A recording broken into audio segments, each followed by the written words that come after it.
Hola, profe, ¿cómo estás? Mi nombre es Juliet y hoy voy a exponer acerca de el metabolismo de la planta según la resonancia magnética nuclear. Entonces, como fundamento de la técnica tenemos que la RMN es una técnica espectroscópica que estudia la emisión y absorción de radiación de ciertos átomos que están bajo la influencia de un campo magnético. Es una técnica analítica muy usada para la eludición de la estructura molecular y la pureza de la muestra. Entonces, esto funciona porque las irradiaciones con fuertes fuentes energéticas en el rango de radiofrecuencias son capaces de producir transiciones energéticas entre los niveles de la resonancia magnética nuclear. Esta transición producirá como resonancia cuando la frecuencia empleada sea igual a la frecuencia del núcleo que estamos estudiando. Entonces, la señal obtenida contiene toda la información del experimento, pero no nos sirve para realizar un análisis estructural. Para eso tenemos que utilizar el logaritmo de la transforma de Fourier. De esa manera podemos obtener una resonancia magnética en una dimensión. Existen diferentes tipos de equipos. Hay abiertos, cerrados, de bajo y alto campo, dependiendo la función que nosotros le queramos dar.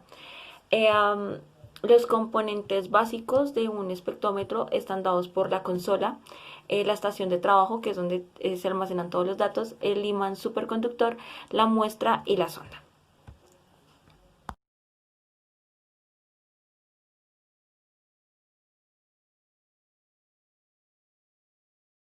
Existen diferentes ventajas y desventajas con respecto a la RMN.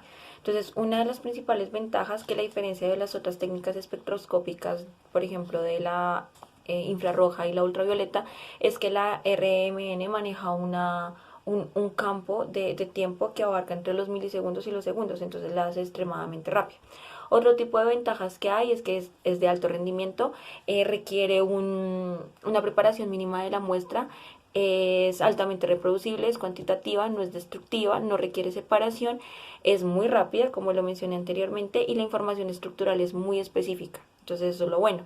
Pero lo malo es que maneja una baja sensibilidad, es muy costosa con respecto a los análisis y a los instrumentos y a su vez a las personas que realizan todo este tipo de ejercicios y requiere una labor de mucho trabajo con respecto al análisis de los datos obtenidos.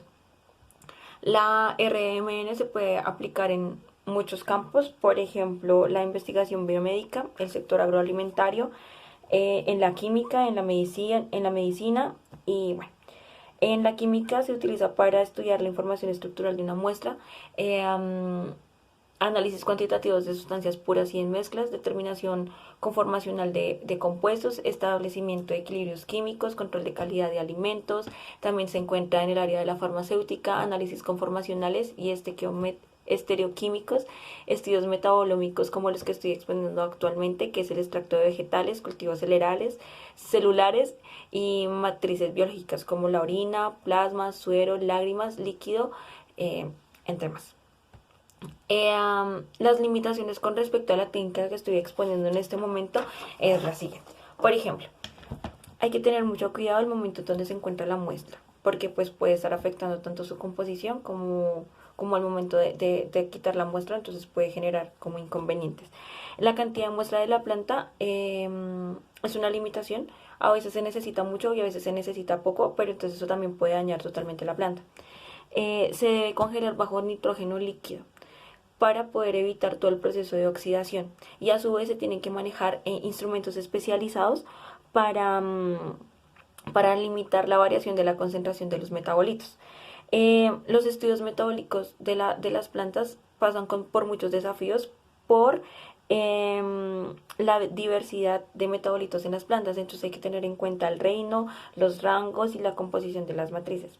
Hay que tener mucho cuidado con las impurezas de los solventes y los plásticos al momento de la extracción de la muestra por la inestabilidad de algunos, la estabilidad química de algunos metabolitos.